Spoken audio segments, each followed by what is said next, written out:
السلام عليكم ورحمة الله وبركاته. دلوقتي احنا فهمنا ان احنا خلاص في بتوع الرياضة عملوا اختصارات للارقام، بدل ما يكتب 10 باور، بدل ما يكتب مثلا 1000 او مليون او الكلام ده بيعملها 10 اس الحاجة الاصفار اللي هي موجودة. طيب احنا بقى في الفيزياء بقى عايزين نعلي على الناس دي، فهنعمل ايه بقى؟ الارقام دي هنحفظها برموز، ماشي؟ عشان ايه؟ بدل ما نكتب 10 باور كذا هنكتب رمز، الرمز ده انت تفهمه انا وانت، ماشي؟ فتعالى نتعلم اللغه اللي احنا نتعلم بيها الشفره بتاعتنا اللي احنا هنشتغل بيها على طول في الفيزياء، ماشي؟ فلما اكتب لك الرمز بعد كده تفهم ان الرمز ده معناه كذا، ماشي؟ ماشي، فده بنسميه بيرفكس، ماشي؟ بنسميه بيرفكس. طيب لما اقول لك 10 باور نيجاتيف 9، 10 باور نيجاتيف 9 ده برمز له برمز ان 9 نانو، فاهم؟ نانو، فعشان كده اسمه نانو ورمز ان، ماشي؟ فلما تشوف رقم ان كده اعرف، او رمز ان ده اعرف ان ده هو 10 باور نيجاتيف 9. طيب بعد كده المايكرو كام؟ 10 باور نيجاتيف 6، ها بنرمز له برمز ميو كده، حرف لاتيني كده، يعني عشان من قله الحروف فعملنا ايه؟ حرف لاتيني. طيب هتقول لي ما عملتوش ام ليه مش مايكرو؟ ما تعمل له ام يعني، عشان ما هو لسه جايين دلوقتي في حاجه اسمها الملي، الملي ده 10 باور نيجاتيف 3، 10 اس سالب 3، فبالتالي بنحط الام بتاعت هنا، فما ينفعش نعمل الاثنين زي بعض. فالميو دي كان في اللغه اللاتينيه، هم طبعا انت عارف الانجليزي هم اللي عاملين الحاجات دي، فخلاص يعني ايه خدوها بالميو، مفيش مشكله. ها السنتي، السنتي اول حرف سي فهو سي، كام؟ 10 باور ايه؟ نيجاتيف 2، ماشي. الكيلو بقى بالبوزيتيف بقى، 10 باور 3، لما اقول لك كيلو جرام يعني 1000 جرام، اقول لك كيلو متر يعني 1000 متر، ماشي؟ طيب ال1000 يعني 10 اس 3. طيب الميجا بقى، الميجا 10 اس 6، الميجا زي المليون، الميجا زي المليون، 10 اس 6، المليون فيها 6 اصفار. ونرمز له ام كابيتال بقى، يعني هنا كانت ام سمول، هنا رمز لها بايه؟ بام كابيتال. طيب بعد كده الجيجا، الجيجا دي ايه؟ 10 اس 9، ماشي؟ بنرمز لها جيجا فخلاص حرف الجي، ماشي؟ في رموز ثانيه، في رموز ثانيه زي ايه مثلا؟ عندك مثلا البيكو، البيكو ده بي، ده عباره عن 10 باور نيجاتيف 12، ماشي؟ وعندك مثلا الفيمتو، الفيمتو اللي هو ايه؟ اف. الفيمتو ده يا شباب ده اللي احمد زويل خد عليه جائزه نوبل، اللي هو قدر يجيب كاميرا تصور التفاعلات اللي بتحصل في الفيمتو ثانيه. الفيمتو ثانيه يعني ايه؟ 10 باور نيجاتيف 15، رقم صغير جدا جدا جدا جدا، ماشي؟ فده بنسميه الفيمتو. في بعد كده زيتا ومش عارف ايه لحد ما توصل لجوجل، جوجل ده اصلا رقم يعني، ماشي؟ طيب نيجي بعد كده لايه؟ التحويلات بقى، ازاي احول من حاجه لحاجه، ماشي؟ طيب عشان احول عندي طريقتين، بص كده، to convert from any unit. الستاندر يونت انا عارف خلاص، احنا الستاندر يونت احنا عندنا ايه هم؟ ها المتر، ها والسكند للتايم، والكيلو جرام للماس. فهو اداني في اي مساله بقى، احنا داخلين في الفيزيكس بقى وشغالين في الجد كده، احيانا يروح ايه ما يديهانيش لسه يونت اللي احنا متفقين عليها، احنا خلاص اتفقنا عليها لسه يونت خلاص، ماشي؟ فهو يجي في النص كده يروح يلعب وما يديهانيش بيهم، فانت ما ينفعش تحل مساله غير لما تحول. فازاي تحول؟ ها تعالى نتعلم مع بعض ايه ازاي نحول. بص يا سيدي، لو قال لي 5 نانو متر، فانا طبعا ما بشتغلش بالنانو، فاعمل ايه بقى؟ هشيل النانو واحط ايه الرمز بتاعها. هو النانو بكام؟ 200 باور نيجاتيف 9، خلاص يبقى شيلها وحط 200 باور نيجاتيف 9، يبقى عباره عن ايه؟ 10 هيبقى 5 تايمز 10 باور نيجاتيف 9، بس خلصت. يبقى ده انا كده حولت، يعني انت تشيل الرمز وتحط قيمته، فيبقى الرقم بتاعك 5 نانومتر ايكوال 5 تايمز 10 باور نيجاتيف 9 نانومتر. دي الفكره الاولى. طب افرض العكس، انا عايز احول من حاجه من ستاندر مثلا وعايز احولها لاي بريفكس ثانيه. على سبيل المثال انا معايا مثلا 6 امبير، امبير ده يونت بتاعت الالكتريستي، الكرنت، الكتريك كرنت الكتريستي، وعايز احولها للملي امبير، ماشي؟ طيب اعمل ايه بقى؟ بالراحه خالص. هنا مفيش ملي صح؟ انت عايز تحط ملي صح؟ حط الملي واعمل تايمز العكس اللي موجود بتاعه. يعني ايه الملي بكام؟ 200 باور نيجاتيف 3. طيب اكتب 6 اهي تايمز 10، هي المفروض نيجاتيف 3 بس انت رايح لها، انت رايح لها مش جاي منها، تروح ايه تخليها باور 3. يعني ايه؟ بتعكس الاشاره، بتعكس الاشاره. يبقى انت لو جاي منه بتحطه زي ما هو، انت رايح له، رايح له بتعكس الاشاره بتاعت الباور، تمام؟ طيب فيبقى على طول، او انت تعمل ديفايدد برضه، تعمل ديفايدد نفس الرقم، يعني هنا بنعمل تايمز هنا بنعمل ديفايدد، او تعكس الاشاره بتاعته، الاثنين صح. فيطلع لك ايه؟ 6 تايمز 10 باور 3 ملي امبير.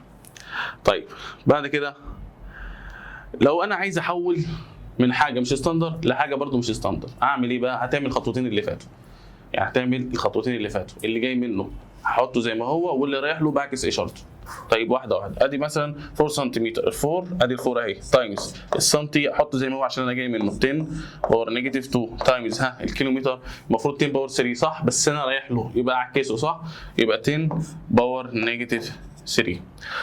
نعمل ايه بقى؟ دول تايمز ونفس البيز يبقى 4 تايمز 10 باور نيجاتيف 3 بلس 2 تبقى 5. بس ادي كده. طريقه ثانيه ان انت زي ما هنا تضرب في اللي رايح له، تضرب في اللي جاي منه وتقسم على اللي رايح له، تضرب في اللي جاي منه وتقسم على اللي رايح له. تاني تضرب في اللي جاي منه وتقسم على اللي رايح له. ماشي؟ دي طريقه التحويلات، اي يونت تحول بيها بالطريقه دي. طيب عندي في وحدات ثانيه، في وحدات ثانيه زي ايه مثلا؟ تعال نشوف كده مع بعض. بص امسك واحده واحده كده. عندك اللتر، اللتر ده وحده حجم، اللتر وحده حجم فوليوم. ماشي؟ احنا طبعا الفوليوم المفروض بيتقاس بالمتر باور 3 او بالمتر مكعب، انما هنا لو ادالك باللتر تحولها ازاي؟ بتعمل 10 باور نيجاتيف 3. يعني اللتر الواحد هو عباره عن 10 باور نيجاتيف 3 من المتر مكعب، او هو عباره عن 10 باور 3 سنتيمتر مكعب. يعني اللتر الواحد فيه 10 اس 3 سنتيمتر مكعب. ماشي؟ يبقى اي لتر ميه، لتر لبن كده. على فكره يا شباب اللتر غير الماس. يعني ايه؟ يعني انت لو جبت لتر كاكولا مثلا ولتر ميه وحطيتهم على الميزان مش هيساووا بعض، ولو جبت لتر مثلا لبن ولتر مثلا زيت مش هيساووا بعض، لان ده وحده فوليوم. ماشي؟ فكثافتهم مختلفه، فطبيعي ان الماس بتاعتهم هتبقى مختلفه. طيب المينت طبعا بتساوي 60 ثانيه، اي دقيقه 60 ثانيه، اي دقيقه 60 ثانيه، والساعه جواها 60 دقيقه، فاضرب 60 في 60 يطلع لك 3600 ثانيه، يعني الساعه فيها الرقم ده. طيب في يونت ثانيه اسمها الانجستروم. طيب الانجستروم ده بكام؟ ده ب 10 باور نيجاتيف 3، وده ما بيستخدمش غير فين؟ غير في الطول بس، في الاطوال بس، يعني في اللينس بس. يعني ما اقدرش استخدم انا مثلا انجستروم للزمن او للماس. الانجستروم بيستخدم دي وحده الطول، زي مثلا للزمن مثلا اللتر ده بيستخدم في وحده ايه؟ وحده الطول بس. والزمن مثلا الساعه والمينت ما ينفعش، المينت والدقيقه دول استخدمهم مثلا في الطول او في الكتل، لا هو بستخدمهم في الزمن بس. زي نفس الفكره الانجستروم ما بستخدموش غير في الايه؟ في الطول بس. هو بيساوي 10 اس سالب 10. طيب بعد كده الطن برضو ما استخدموش غير في الكتل بس، في الماس بس، عباره عن 1000 كيلو جرام او 10 كيلو جرام، ده واحد طن. طيب في وحدات تانية برضو عندك في بيستخدموها برضو في اوروبا وفي امريكا. عندك مثلا الميل ده بكام؟ الميل الواحد جواه 1609 متر. ماشي؟ يقول لك ده المسافه هنا كانت مثلا 10 ميل 50 ميل. طب ازاي احول من الميل لمتر؟ الميل الواحد جواه 1609 متر. ماشي؟ او 1.609 كيلو متر، يعني كيلو ونص. يعني برضه عشان انت برضه احنا فاميليار اكتر مع الكيلو، واقول لك ده المسافه بين 2 كيلو 3 كيلو، وانت بتمشي بالعربيه بالكيلو متر على الساعه، فانت برضه فاميليار اكتر مع الكيلو، فهي كيلو ونص. ماشي؟ الميل تقريبا كيلو ونص تقريبا يعني. ماشي؟ العكس بقى، في عند المتر في حاجه اسمها الانش والقدم. فالمتر الواحد جواه كام؟ حوالي 39 انش، او يعني 39 وربع يعني، او نص انش. ماشي؟ طيب وبرضو المتر الواحد احنا عارفين القدم ده اللي هي بتاعت لويس مش عارف 17 ولا 16، ده اللي هو ملك فرنسا، مش بريطانيا، ملك فرنسا. ماله بقى؟ فالمتر ده يعتبر 3 اقدام، يعني رجله كان يعني المتر الواحد 3.281 قدم. ماشي؟ لو العكس بقى انت عايز تحول من قدم بقى، في المساله ده لك من قدم عايز تحولها لمتر، فالقدم الواحد بيساوي 0.3048 متر، او بيساوي 6.48 سنتيمتر. الانش برضه نفس الفكره، عايز تحول فهي بالارقام دي. ماشي؟ فالانش يعني حوالي 2.5 سم، يعني الانش الواحد حوالي 2.5 سم. ماشي؟ طيب عندنا في مصر الفدان ده لو احنا طبعا في الفيزيكس بالمتر مربع، لكن انت هيقول لك ده الارض بتاعتك بتساوي قد ايه؟ يقول انا معايا مثلا ارضي فدانين ونص 3 فدانين. الفدانين دي بالنسبه لي انا راجل بتاع فيزياء، احولها ازاي؟ الفدان الواحد عباره عن كام؟ 4200.84 متر مربع. برضه في الوحدات طبعا في المزارعين وكده بيقيسوا، ما بيقيسوش بالكيلو، بيقيسوا يقول لك الارداب ومش عارف ايه والكلام ده. فارداب القمح حوالي 150 كيلو جرام. ارداب الفول بيختلف عن ارداب القمح اللي هو بيساوي 160 كيلو جرام. الارداب ده طبعا هو ده اللي بيطلع عليه الزكاه وكده. وعلى فكره في اختلاف في يعني الفقهاء في الحته دي برضه، ان هو يعني الحنفيه قالوا ان هو 170 والجمهور قال مش عارف 150، مش عارف بالظبط عشان ما افتيش، بس كان في خلاف يعني في الموضوع ده. المهم يعني اسال العلماء في الحته دي. ماشي. فالارداب اللي عايز تفهم الارداب مختلف يعني مش ثابت يعني التحويل بتاعه. طيب بالنسبه برضو للزمن برضو ليه يعني وحدات مختلفه. يعني في ناس بتشتغل بتقويم مختلف. احنا عارفين احنا عندنا مثلا في مصر عندنا السنه الميلاديه والسنه الهجريه التقويم الاسلامي. في تقويمات تانية برضو ممكن انت ما تكونش تعرف على حاجه. ماشي. في عندي التقويم القبطي وفي التقويم بتاع اللي هو المشرق العربي. بالمناسبه التقويم بتاع المشرق العربي اللي هم الشام واللي هم سوريا ولبنان والجماعه دول بيشتغلوا بنفس التقويم بتاعنا بس باسماء مختلفه. ودي دايما هتلاقيها مثلا لو انت بتفتح مثلا وثائقات كده وبتتفرج على الحرب العالميه الثانيه، ودي بتبقى مدبلجه في الشام يعني وكده، هتلاقيهم برضو ايه يجي لك يقول لك التاريخ بالايه بالشهور دي. يقول لك مثلا ايه ايار مش عارف سنه 1000 كذا كذا، يقول لك مثلا ايه حزيران مش عارف سنه كذا، يقول لك مثلا ايه تشرين. انت عملت كده ليه؟ ها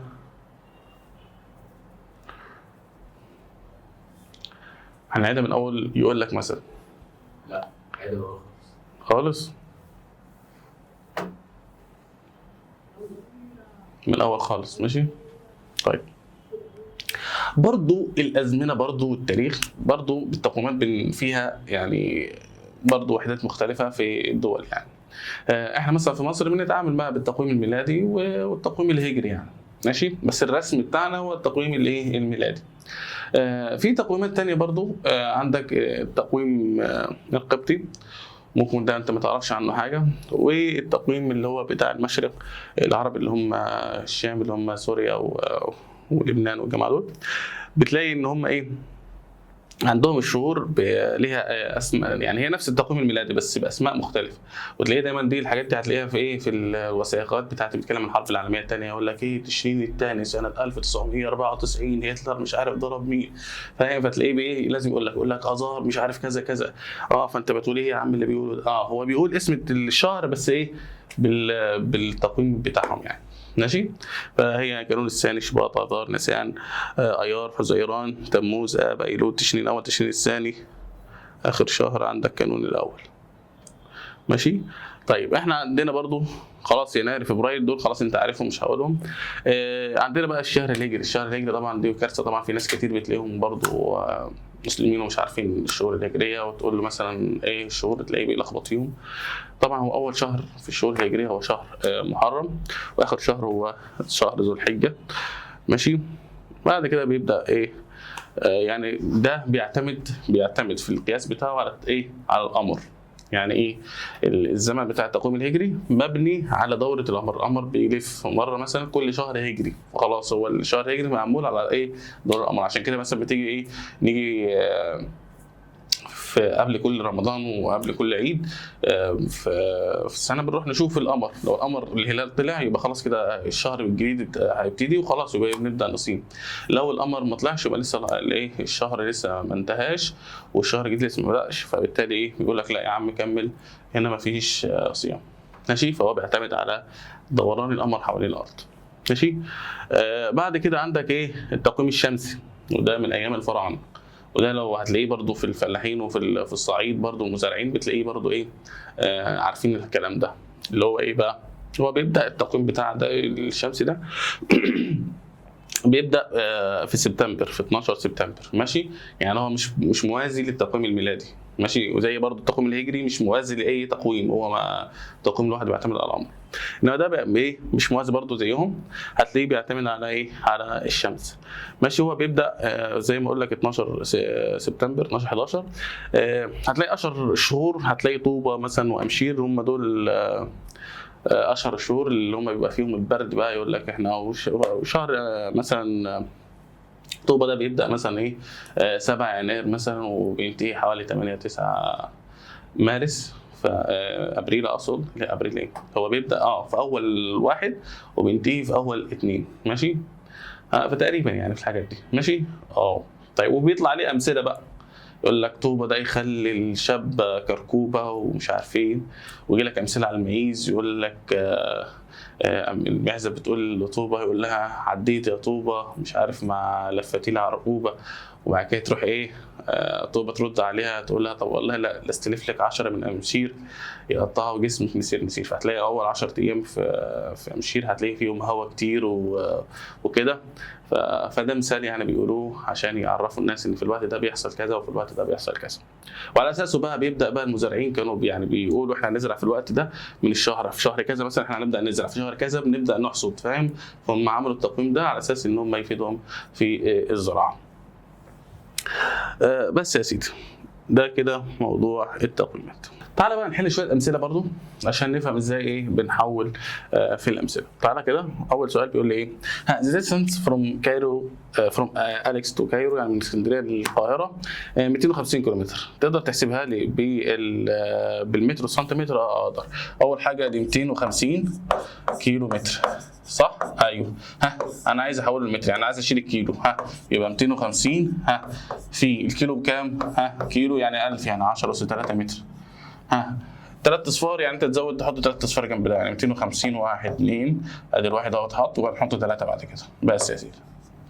يبقى ده لو تقرا الرقم ده يبقى كام؟ 250 ألف متر، هو 250 كيلو و 250 ألف متر، ماشي.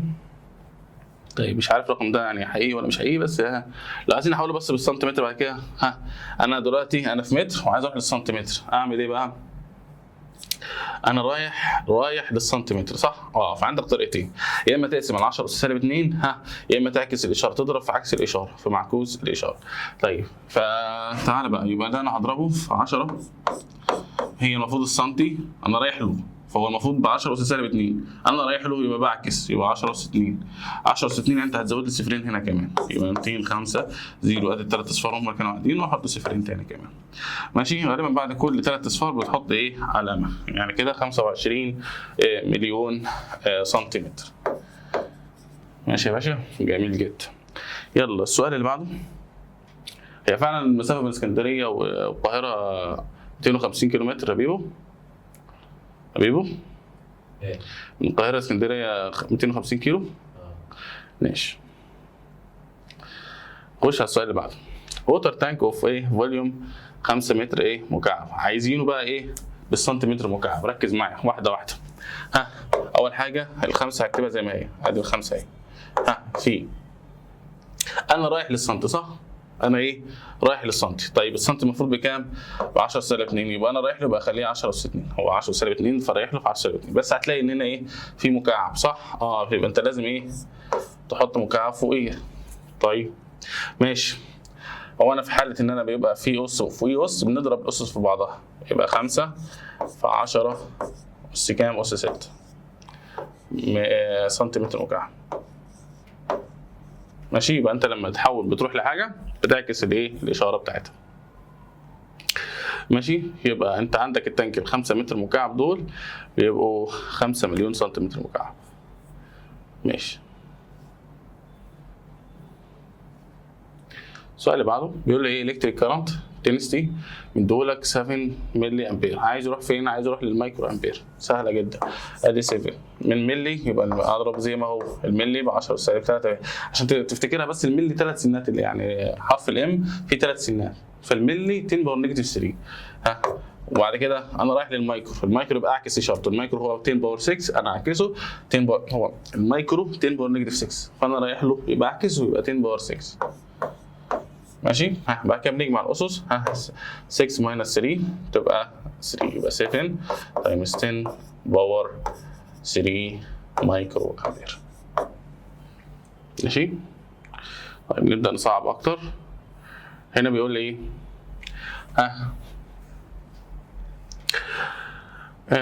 هنا interstate highway in a rural region of a Wyoming, a car traveling at speed of كذا.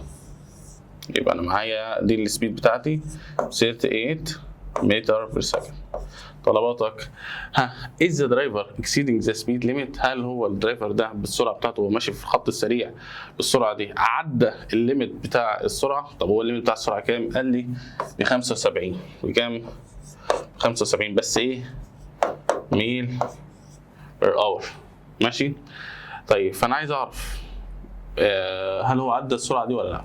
طيب دلوقتي الاثنين وحداتهم مختلفه، فانا مش هعرف اعدي. يعني انت لو بصيت على الرقم ده هو اكبر من الرقم ده، يعني ده اقل منه. يعني الراجل ده لو بصيت كده على الرقم على طول كده هقول ده الراجل ده ما عداش لسه، لا لازم اخليهم هما الاثنين بنفس الوحده عشان اعرف احكم. طيب فانا احول دول للراجل ده.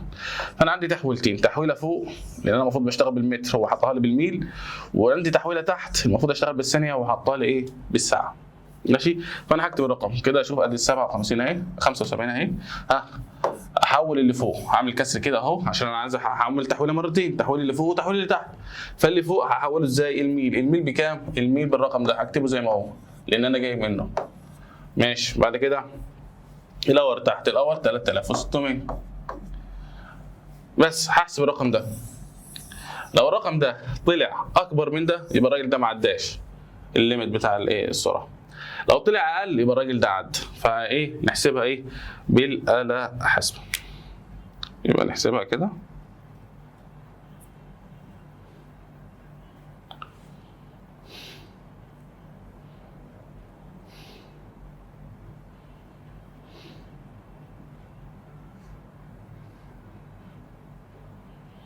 طلعت ب 33.52 متر بير سكند. الرقم ده اكبر والرقم ده اكبر. الراجل ده اكبر، الراجل ده ماشي بسرعه اكبر، يبقى الراجل ده عدى الليميت. ماشي؟ طيب السؤال اللي بعده بيقول لك ايه؟ وات از ذا درايفر وير اوتسايد ذا يونايتد ستيت اند فاميليار ويز ذا سبيد ميجرد بالكيلومتر بير اور. يعني هو مثلا تخيل ان هو كان في مصر، بس مصر طبعا احنا بنقيس بالكيلومتر بير اور. ففي الحاله دي كانت السرعه بتاعته هتبقى بكام؟ طيب هنحولها ايه؟ من متر على الثانيه لايه؟ لكيلومتر على الثانيه. ازاي احولها بقى؟ بص يا سيدي، يبقى دي 3 انا عايز ايه؟ احول. فانا هضرب في مين بقى؟ ركز معايا. انا جاي بص كده، انا جاي من متر بير ثانيه عايز اروح لكيلو متر بير اور. فانا عايز احول اللي تحت وعايز احول اللي فوق. طيب احول لفوق ازاي؟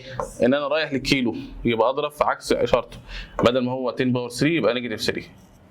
طيب وتحت الثانيه انا عايز اروح لها، عايز اروح لاور، يبقى اضرب في معكوسه صح، يبقى 1 اوفر كام؟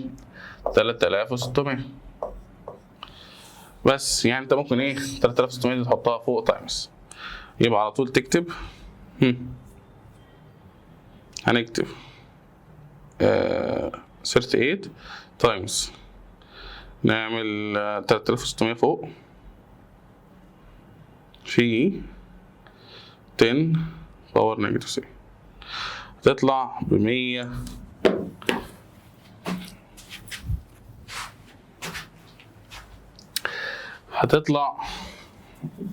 هتطلع ب 136.8 كيلو متر بير اور. ماشي؟ دي سرعة كبيرة. طبعا عندنا في مصر دي عد السرعة على حسب الطريق، يعني انت هنا كده انت عديت ال100، فال100 كده انت كبير جدا وتاخد برضو ايه مخالفة. طيب بص يا سيدي، برضو في تحويلة بسيطة. انت ايه لو انت عايز تحول عموما من كيلو متر على الساعة لمتر على الثانية،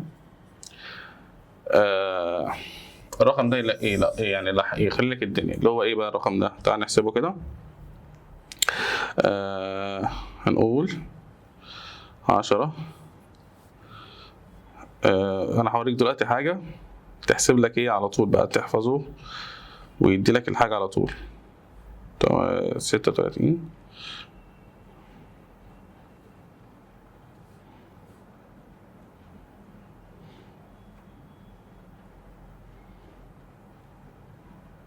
5 على 18. بص يا سيدي، بص كده، دي عشان تثبتها عموما في حياتك. دلوقتي لو انت عايز تحول من كيلو متر بير اور عايز تروح لمتر بير ثانيه، ده عموما انت شغال هنا في مصر بكيلومتر على الساعه.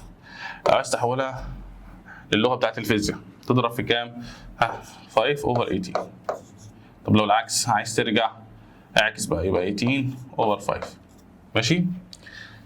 فانت لو انا كنت عايز احسب السؤال ده الرقم ده كنت على طول ضربت في كام؟ في 18 اوفر 5. يعني ده لو ضربته في 18 اوفر 5 يطلع لك الاجابه دي على طول. تعال نتاكد.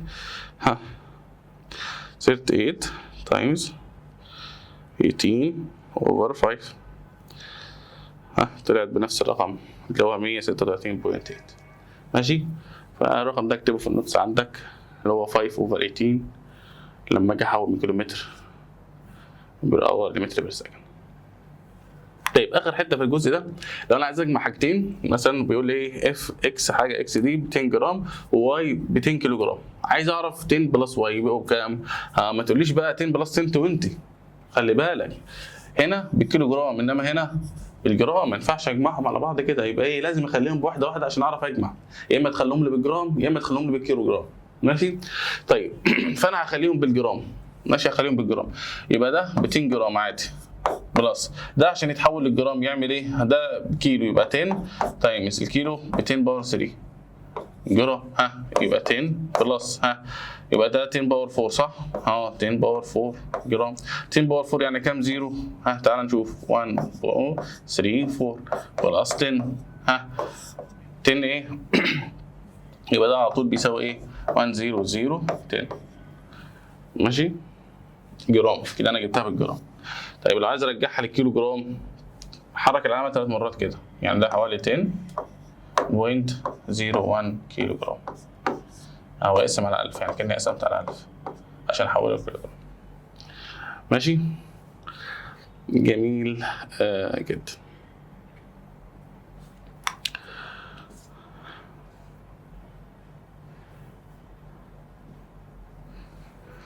بس كده احنا كده فهمنا الجزء بتاع التحويلات، وده جزء مهم جدا اللي على اساسه بيتعمل على يعني كل المسائل اللي بنخش فيها ممكن يلعب لي فيها. يعني انت دلوقتي ما ينفعش تكمل معايا غير لما تفهم الجزء اللي فات كويس. ليه؟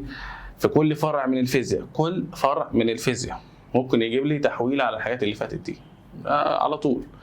فانت لازم تبقى تتقنهم كويس وتدرب عليهم كويس عشان لما تخش في اي مثال ويجيب لك حاجه مش بالاس اي يونت تعرف تحولها. تمام. طبعا مش دول بس اللي هم الوحدات، في حاجات كتير في العالم يعني وحدات تانية مش مشهوره يعني او مش فاميليار. يعني هتلاقي مثلا في حاجه اسمها الاونص اللي بيستخدموها في الحاجات اللي هي المعادن النفيسه مثلا زي الذهب وكده. وفي مثلا هتلاقي الرطل، وهتلاقي مثلا هنا الاوتار مثلا او حاجات كده يعني ايه، او القنطار هتلاقيه برضه هنا برضه موجود في مصر. وبرضه بيختلف من حاجه لحاجه. وفي برضه يعني انا قلت لك الفدان، في بعد كده الايراد، وفي السهم اقل من يعني الفدان 24 ايراد والايراد 24 سهم. فدول برضه وحدات مختلفه. فانت ايه الحاجات دي لازم تبقى انت عارفها كراجل بتاع فيزياء، وازاي تحول من ده لده. خلاص انت عرفت ازاي تحول صح؟ فانت ما عندكش غير تعرف دي بتساوي قد ايه من دي. طيب اشمعنى الاس اي يونت تختار السيستم بتاعنا؟ عشان شفت انت الوحدات الثانيه هتلاقي فيها نص وربع وخمس وحاجات ايه وفراكشن وحاجات كده بايظه، انما احنا في النظام بتاع الاس اي لا، هو 10 باور كذا وخلصنا الموضوع. حاجه لذيذه كده في ايه وممتعه ومش صعبه يعني. طيب الجزء ده برضو عايزين ناخده في المكان ده، المفروض يتحط في الحته دي. ماشي. فانا صورته بعدين وحالق والكلام ده بس في ايه، فانا ايه هرجعه تاني للمكان ده لان هو المفروض يتحط في المكان ده. طيب الاستيميت اند اوردر اوف ماجنتيود كالكوليشنز. دلوقتي احنا في طريقه دلوقتي طريقه الاستيميشن دي يعني طريقه يعني جامده. فهي ما يفرقش معايا الدقه فيها، ما بيفرقش معايا الدقه فيها. ولو بص لو فهمت الطريقه دي انت بصراحه هتبقى عبقري بعد كده. بص يا سيدي، مبدئيا كده انا هعلمك شويه حاجات، والحاجات دي هنستخدمها بقى ايه في الطريقه.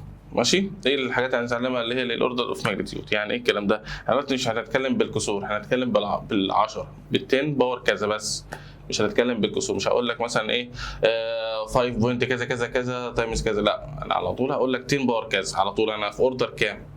ماشي. انت بتتكلم في العشرات ولا في الميات ولا في الالاف ولا في الخمسينات والكلام ده. ماشي. مثلا انت مثلا ايه يعني مثلا الشقق خلاص انت جاي داخل في المليون بقى، خلاص انت بتتكلم في المليون، هي ممكن تبقى مثلا مليون و100,000 مليون و50,000 فانت خلاص فوق المليون ماشي، انت بتقول له فوق المليون وخلاص ماشي. فعشان تبين له الرقم يعني ماشي. مثلا ايه هتشتري مثلا موبايل، هتقول له مثلا ايه 5000 وانت طالع مثلا، حسب انت الموبايل بتاعك، او ال 10,000 وهو طالع، او مثلا نتكلم في الايفون يبقى 20,000 وانت طالع، فاهم؟ فعلى حسب انت ايه بتتكلم في انهي رينج. فبتبدا انت ايه تبسطها له، يعني بدل ما تقول له رقم بالظبط، لا انت بتقول له في الرينج ده، بالتالي انت ايه بتاخد فكره عن الموضوع ماشي. العربيات مثلا بتتكلم خلاص، يقول لك مثلا المحل بتاعي بيجي فيه عربيات مثلا من مثلا 500,000 وانت طالع، خلاص يبقى انت في الرينج بتاعك من فوق ده. واحد يقول لك تاني لا ده انا الرينج بتاعي في العربيات مثلا من مليون وانت طالع، فحسب انت في انهي حته. فده بيفهمك انت في انهي نطاق بغض النظر عن التفاصيل اللي جواه، بغض النظر عن التفاصيل اللي جواه هو كام بالظبط، بس هو ايه انت في الرينج ده ماشي. طيب فنفس الفكره الاوردر اوف ماجنتيود بيتكلم في الطريقه دي، انت بتتكلم في 10 باور كام بس وخلاص، ما مش فارق معانا التفاصيل، الارقام بدقه، مش فارق معانا الارقام بدقه. طيب فانا دلوقتي بكتب اي رقم مثلا، بكتبه ايه رقم في 10 باور كذا ماشي. فايه مثلا يعني 3 مثلا 0.5 تايمز 10 باور 6 ماشي. انا دلوقتي مثلا عشان اكتب اي رقم هكتبه بالشكل ده على الصيغه دي، هكتبه على الصيغه دي A تايمز 10 باور B بس وخلاص. ما يفرقش معايا الكسور اللي جنبي هنا ولا يفرق معايا، انا في اهم حاجه هو 10 باور كام ماشي. فانا ببدا ايه ابص عليه على الرقم ده، لو كان الاي دي اقل من 3.1 دي هي جذر 10 يا شباب. يعني الرقم ده جاي من فين؟ جاي من جذر 10. اشمعنى جذر 10؟ لان ده يعني ايه جاي في حاجه، اصل القوانين دي جايه من اللوغاريتمات وكده ماشي. فالنص بالنسبه لهم هو ايه جذر 10 ماشي. فلو كان الرقم ايه ده، لو الرقم ده اقل من 10 خلاص يبقى سيب الباور زي ما هو، سيب الباور هنا سيبه زي ما هو. طيب لو لقيت الرقم اكبر من جذر 10 اللي هو الايه اللي هنا ده اكبر من جذر 10، لا يبقى تزود رقم واحد، يبقى تخليه ايه 10 اس بي زائد 1. ناخد مثال قلت لك مثلا ايه هنا اهو الرقم ده لو انا عايز هكتبه ازاي؟ الرقم ده عايز اكتبه، عايزين نحرك العلامه مثلا نحطها هنا، يبقى هنمشي كام خطوه؟ تعال نشوف. دي 1 2 3 صح؟ يبقى نكتب 8.6 في 10 بس سالب 3 صح كده؟ تعال نبص الرقم اللي مكتوب هنا ده اكبر ولا اقل من جذر 10؟ اكبر صح. يبقى نزود واحد على ايه؟ على البار ده، بس بدل ما يبقى 10 سالب 3 نزود عليه واحد تبقى 10 سالب 2. يبقى انت بتتكلم في ايه؟ في النطاق ده ماشي. طيب نيجي بقى هنا، تعالى هنا هنحرك العلامه دي 1 2 3 ماشي. يبقى 2.1 في 10 اس سالب 3. تعال نبص على الرقم ده اكبر ولا اقل من جذر 10؟ اقل من جذر 10 خلاص يبقى سيبه زي ما هو 10 اس سالب 3 ماشي. طيب عندك هنا مثلا 720 دي تتكتب ازاي؟ 7.20 في 10 اس 2 صح كده؟ انا حركت العلامه مرتين في 10 اس 2. طيب الرقم ده اكبر ولا اقل؟ لا ده اكبر من جذر 10 خلاص، يبقى الرقم ده بدل ما هو 10 اس 2 تبقى 10 اس 3. انت بتتكلم في ايه؟ في رينج الالافات وهكذا ماشي. فانت بتبص الرقم ده دي للتقريب يعني ماشي.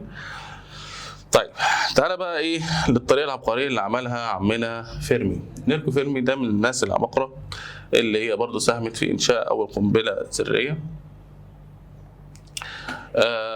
فكرته ان هو ايه؟ ان انت دلوقتي عايز تعمل تقديرات حسابيه لاي حاجه في الكون، اي حاجه ممكن تعمل تقديرات حسابيه لحاجات يعني عبيطه اصلا كمان مفيش مشكله. هي الفكره كلها ان تقدر تتخيل الرقم، مش لازم بدقه، بس عايز تعرف هو في رينج ايه، الرقم اللي هنا هيبقى في رينج ايه، يعني لو انا معايا كام اقدر اعمل الحاجه دي. فاهم الفكره؟ فتقدر تعمل الحسابات دي يعني في ورقه، يعني مش ورقه كمان، انت لو معاك ظرف كده مرمي كده ممكن تمسكه والغلاف بتاعه كده تروح تكتب عليه الحسابات بتاعتك وتعرف تتخيل الموضوع ده ماشي في رينج قد ايه. عشان كده بيسموها باك اوف ذا ايه انفلوب كالكوليشن او حسابات ظهر الظرف.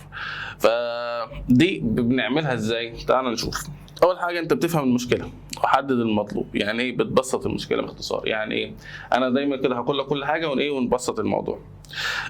تاني حاجه فكك المشكله الى اجزاء اصغر. ثالث حاجه استخدم الوحدات الصحيحه. 4 اجري الحسابات البسيطه وقيم النتيجه هل هي معقوله ولا لا. تعال ناخد مثال عشان نفهم القصه دي. طيب دلوقتي مثلا لو ناخد مثلا المثال اللي كان جايبه كتاب سيروي، بيقول لي ايه هنا؟ estimate the number of breaths taking during an average human lifetime. عايز يحسب الافريج المتوسط النفس اللي بياخده الانسان خلال حياته. طيب بالراحه خالص، يعني دي مساله عميقه. هو انا بتنفس قد ايه طول حياتي كلها؟ فاول حاجه انت اول خطوه احنا بنعملها نبدا نبص يعني نبسط المشكله، فكيك المشكله اصغر قابله للتقدير. انا عايز احول المشكله دي لارقام. يعني ده هو هدفك في الجزء ده من الحاجات، لازم تبقى هدفك ازاي احول المشكله الى ارقام اقدر اتعامل معاها واحسب بيها. طيب ايه اللي انا اقدر اتعامل معاه؟ طيب ايه اكتر حاجه انا اقدر يعني اخمنها؟ انا مثلا ممكن بتنفس كم مره في الدقيقه مثلا؟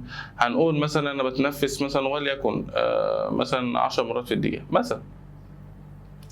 طيب ده يعني مثلا لما اكون مثلا في وقت الطبيعي، مثلا في احيانا مثلا لما ابقى مثلا بجري فبتنفس اكتر، مثلا نايم بتنفس على حسب يعني الحاله. فاحنا هنقول مثلا 10. ممكن تقول ده يبقى خطا، ممكن عادي مش مشكله 10، يعني مش هيبقى 1000 ولا هيبقى مثلا 2. فاهم الفكره؟ فانت في العشرات يعني ماشي. فلو قلنا 10 طيب فانت تبقى 10 في الدقيقه، يبقى انت بتعمل 10 بير مينيت. ماشي. طيب يبقى انت في اليوم هتعمل قد، او في الساعه الاول في الساعه هتعمل كام نفس؟ تروح تضرب في 60 صح؟ طيب بعدين في اليوم انت عشان تبسيط ما تضربش في 25، ما تضربش في 24، اضرب في 25 على طول عشان تبقى الحسابات على طول. ماشي. طيب في السنه المفروض السنه كام؟ 365. طيب 65 ده رقم يعني فانت قول في 400 على طول. ماشي. مش عايزين ارقام صغيره. انا بسهل حسابات، انا مش زي ما قلت لك الطريقه دي مش هدف منها الدقه، الهدف منها ان انت تشوف الرينج انت ماشي في انهي حته. فعادي يعني انت 365 اقربها ل 400 عادي مفيش مشكله. ماشي. بعدين انت هتعيش مثلا انسان كام سنه مثلا؟ هنقول مثلا 70 مثلا. في ناس بتعيش اقل، الاعمار بيد الله، بس هنقول 70. نبدا بقى نحسب الحسابات دي كلها. ماشي. طيب اول حاجه انا عندي 10 هنا، وانا عندي كام صفر؟ ده 1 2 3 4 5، يبقى 10 أس 5. بعدين تعال نمسك واحده ادي 1 ادي 6 في 25. 25 دي ممكن نخليها كام؟ اول حاجه 4 25% صح؟ 4 25%. طيب و2 في 25 ب 50، يعني 150. ماشي. طيب بعد كده في 4. طيب 150 في 4 بكام؟ 100 في 4 ب 400، و50 في 4 ب 200، يبقى 600. ماشي. بعدين في 7. طب 7 دي انا لسه هحسب في 7. طيب ما تخليها في 10، خليها في 10 عشان تبقى رقم صحيح. يبقى 10 في 6 يبقى 60، وادي الصفرين يتحطوا يبقى دي 6000. ماشي. يبقى نضرب الكلام ده في 6000. ماشي. يبقى بيساوي، انا عندي كام صفر؟ 1 2 3 يتضافوا لده يبقى 6 في 10 أس 8. ده اللي انت نفس بتاخده في الحياه. طيب هل الرقم ده يعني هو صح اكزاكتلي نفس الحاجه دي؟ لا مش نفس الحاجه، بس انا بقول لك ان انت شغال في النطاق اللي هو كام؟ مثلا 100 مليون نفس في الحاجات دي. فاهم؟ يعني انت ما في حياتك خطط حياتك بتمشي تشتغل يعني 10 أس 8 ده في نطاق ال 100 مليون. ماشي. لان المليون 6 اصفار وجنبهم 2 يبقى 100 مليون. ماشي. فيبقى بالتالي انت ماشي في النطاق ده. ما يفرقش معايا بقى التفاصيل بتاعتها. هتلاقي سيروي مثلا حل بطريقه ثانيه مش مشكله. المهم انت ماشي في النطاق ده. انت هتلاقي الاوردر في المجال بتاعك في 10 أس 8 وهكذا. ماشي. ممكن ناخد مثال تاني مثلا نقول لك لا عايز احسب مثلا حبات الرمل في الشاطئ مثلا الموجود جنبي. يعني معلش، يعني انا عايز افهمك ازاي انت بتتخيل الموضوع. اول حاجه بنحول المساله دي لحاجه الارقام نقدر نحسبها. انت عايز عدد حبات الرمل. طيب مبدئيا كده هروح انا اقدر لو عرفت الحجم بتاع المكان ده وحجم الحبايه الواحده اقدر اعرف هي ايه بتحتوي كام حبه. فاهم الفكره؟ طيب مثلا الشاطئ بتاعك، تعالى كده ايه نعملها.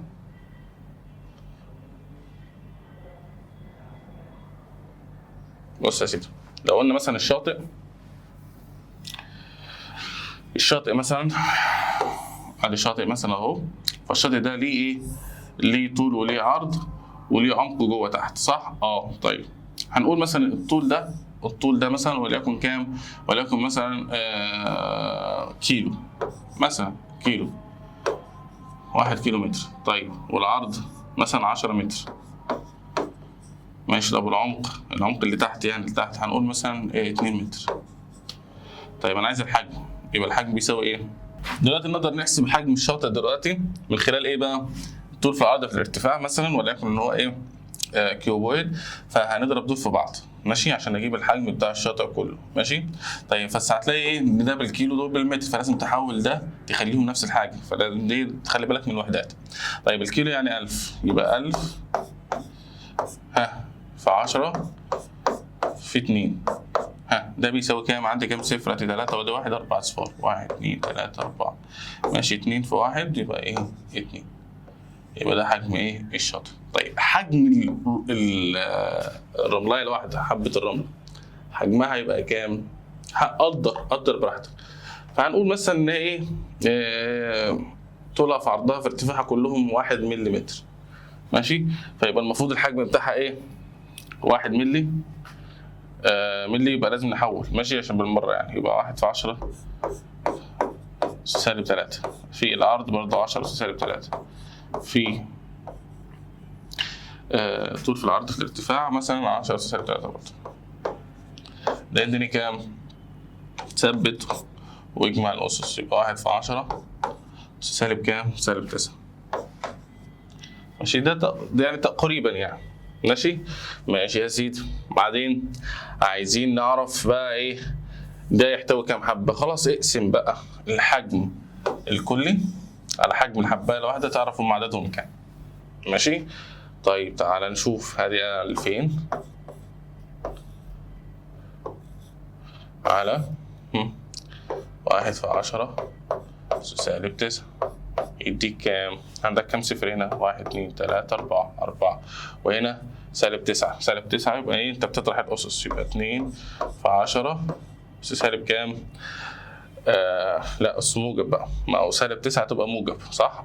وانا عندي كام صفر هنا؟ عندي 4 زائد 9 13، يبقى 13، ماشي. يبقى الماجنتيود بتاعك في 10 أس ايه؟ 13، ماشي. انت ايه بتقدر؟ مش ممكن تحسب القصه دي؟ ممكن تحسب القصه دي فين بقى؟ في حياتك عموما. يعني مثلا عايز تعرف مثلا عدد المطاعم مثلا في القاهره، فتبدا تقدر برضه نفس الفكره. طب القاهره اول حاجه عندها لازم تحول الارقام الاول، يعني لازم تحول المشكله بتاعتك لارقام. فتقول لنفسك ايه؟ طيب هي القاهره فيها كام واحد مثلا؟ هتقول مثلا 20 مليون. مثلا هنقول مثلا في مثلا 5 مليون منهم مثلا ما بياكلوش في المطاعم، يعني دايما بيطبخوا في البيت مثلا يعني.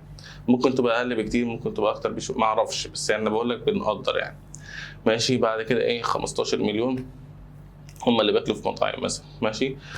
طيب المطعم الواحد يقدر ياكل كام واحد؟ هنقول مثلا انت الشخص الواحد مثلا، فتعال نحسبها كده. ايه في ورقه برضه، في ورقه زي كده اهي، نقدر نعمل الحسابات بتاعتنا دي، ماشي.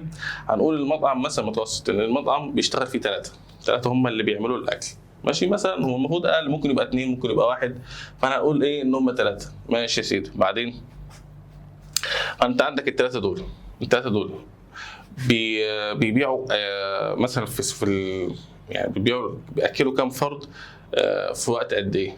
هنقول مثلا هو دلوقتي بيعبي مثلا في وقت مثلا 5 دقائق، بياخد 5 دقائق عشان يعمل الوجبه اللي قدامه، ماشي. هنقول ان هو خلاص سخن اكله وعمل كل حاجه، فهو بيطلع اللي قدامه كل 5 دقائق بيمشي واحد، ماشي، ولكن فول طعميه كشري اي حاجه. طيب فهم عندي 3. طيب الثلاثه دول عندي اول حاجه 3. الثلاثه دول كل 5 دقائق بيمشوا واحد. طيب يبقى في الساعة يمشوا لي كام واحد؟ الساعة فيها كام 5 دقائق؟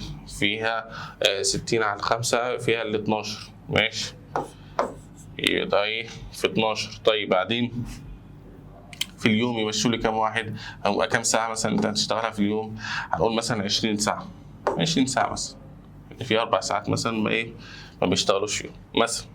طيب بعدين ده ايه في اليوم. ماشي، يبقى ده ايه المطعم. يطلع لي كام ده؟ هنقول دول 12 نخليهم 10. ماشي، وده هنخليه 5 لتبسيط عادي يعني. ادي صفرين و5 في 2 ب10 يبقى 1000. ماشي يا سيدي؟ ماشي يا سيدي. طيب بعد كده هنبدا ايه؟ ده اللي بيعمله المطعم في اليوم. يعني المطعم يقدر ايه؟ يمشي 1000 واحد. ماشي، يعني المطعم يقدر يمشي كام؟ 1000 واحد في اليوم يقدر أكله. ماشي، هنقسم بقى نعيش ايه؟ ال 15 مليون. 15 مليون 15 في 10 أس 6 نقسمهم على 1 في 10 أس 3. ماشي، 10 أس 3 يطلع لي 3 من دول، يبقى بقى 15 في 10 أس 3 يعني 15000. يعني تقدر تقول إن أنت متوسط المطاعم في القاهرة حوالي 15000. هل ده رقم صحيح؟ ما نعرفش يعني. هي بس أنت إيه في الرينج ده ممكن يعني هو مش هيقل مثلا عن 5000. ماشي، ومش هيزيد عن 100000. فاهم الفكرة؟ فأنت عرفت ليه الرينج بتاع المطاعم اللي موجود في القاهرة. نفس الفكرة ممكن تعملها إيه؟ مثلا عدد الحلاقين في مصر، او عدد اي عموما يعني انت عايز تحسب مثلا ايه تكلفه الجواز بتاعتك، هتقول ده انا المفروض اجيب كذا بكذا واجيب كذا بكذا اجيب كذا. هتصفي حسبتك كلها انت المفروض تصرف مثلا 2 مليون او مثلا 1.5 مليون. فاهم؟ فانت مش هتصرف 50,000 ولا هتصرف 10 مليون، انت هتصرف في النطاق ده. ماشي، فهي دي ايه؟ حسبه تقديريه كده. فايدتها ايه؟ ان انت ايه؟ سريعه، ما بتحتاجش حاجه بس، وبتفهمك انت ماشي في انهي نطاق، الرينج بتاع الموضوع. انت لو معاك كام تقدر يعني فانت مثلا حسبتك كلها مثلا في الجواز 2 مليون مثلا. طيب فانت لو معاك 5 مليون خلاص، لا انت تتجوز مرتاح عادي مفيش مشكله. ماشي، وعلى حسب برضه ما انت برضه من اسره مثلا طبقه عاليه، لا يبقى انت يعني هتجيب بقى مطربين مثلا مشهورين، وهتعمل فرح مش عارف من ايه، وهتشتري مثلا شقه مثلا مش عارف او فيلا مش عارف فين، وهتروح مش فاهم. فانت على حسب انت برضه ايه الطبقه الاجتماعيه بتاعتك. ولا ممكن الطبقه الاجتماعيه بتاعتك برضه تكون صغيره، ما تكلفش مثلا 100,000 مثلا، عادي يعني بتحصل برضه. في ناس بتيسر يعني وجزاهم خير يعني، الناس اللي بتأثر الموضوع ده. لكن المتوسط دلوقتي انت عشان تشتري شقة اقل حاجة مليون يعني في القاهرة يعني. طيب فدي هي القصة بتاعت الايه؟ الاستيميشن. يعني هتلاقيها ايه؟ يعني حتة فيزيائية بتنمي الذكاء بتاعك، الذكاء الرقمي، ان انت ازاي تحول الحاجات المعنوية لأرقام. ودي يعني بتبقى حدس يعني. في انا ممكن احسبها بطريقه، انت تحسبها بطريقه تانية. انا ممكن اخد في اعتباري حاجات انت ما تاخدهاش في اعتبارك. فانت ايه مثلا ايه ممكن تقول لك مثلا عدد المحطات الوقود اللي موجوده في القاهره. فانت بتبدا حساباتك ازاي؟ هي دي الفكره، الذكاء هنا. انت هتبدا حساباتك ازاي؟ تفكر ازاي انا احسب عدد المحطات اللي موجوده في القاهره. مبدئيا كده لازم تعرف عدد سكان القاهره كام، دي اول حاجه. فانت بتقدرها، كل ما كان تقديرك افضل. وده برضه بيبني على المعلومات بتاعتك. يعني ما ينفعش انت تقول لي اقول لك عدد سكان القاهره كام تقول لي مثلا هم 50,000، فانت كده ده خلاص يبقى انت كده شكرا من بدايه الموضوع. انما انت لو عارف ان هم ده هم في نطاق ال 20 مليون، ممكن يبقوا 21 مليون ما اعرفش، بس احنا هنقول في 20 مليون ده تقدير كويس. فاهم الفكره؟ فكل ما كان تقديرك كويس وعندك معلومات اكتر بالموضوع، كل ما كان ايه حساباتك هتكون رايحه ادق اكتر يعني.